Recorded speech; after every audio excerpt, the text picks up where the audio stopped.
Allez les amis, on est parti pour voir comment calculer très simplement des images et des antécédents quand on vous donne l'expression d'une fonction onzième.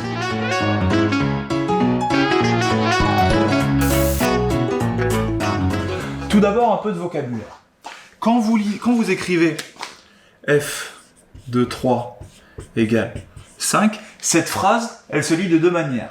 Soit vous dites que l'image de 3, vous voyez bien que 3, on l'a mis dans f. Donc l'image de 3 par la fonction f, c'est 5. Mais vous pouvez aussi dire que l'antécédent de 5 par la fonction f, c'est 3. Donc soit je le lis dans ce sens, l'image de 3 par f, c'est 5, soit de ce sens, dans le sens, l'antécédent de 5 par f, c'est 3.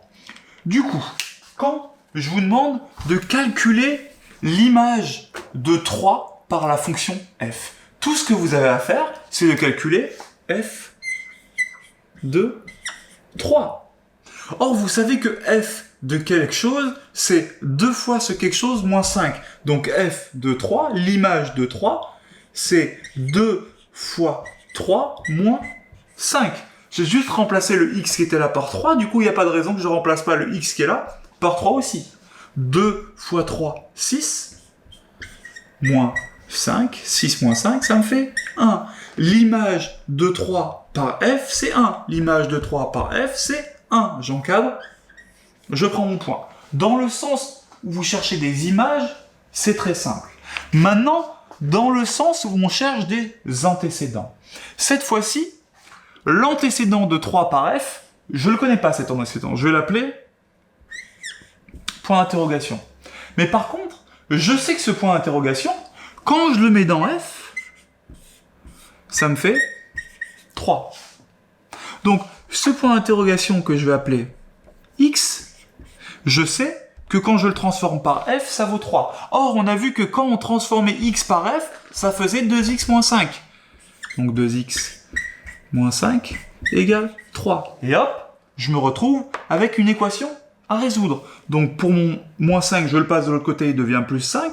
Ça me fait 2x égale 3 plus 5 égale 8.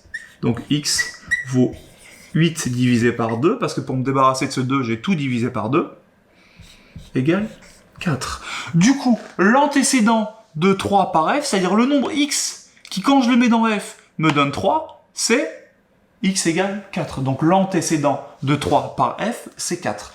Quand vous cherchez, pour résumer, à calculer une image, vous avez juste à mettre ce nombre à la place de x. Quand vous cherchez à calculer un antécédent, vous devez résoudre l'équation qui me donne le nombre que vous cherchez.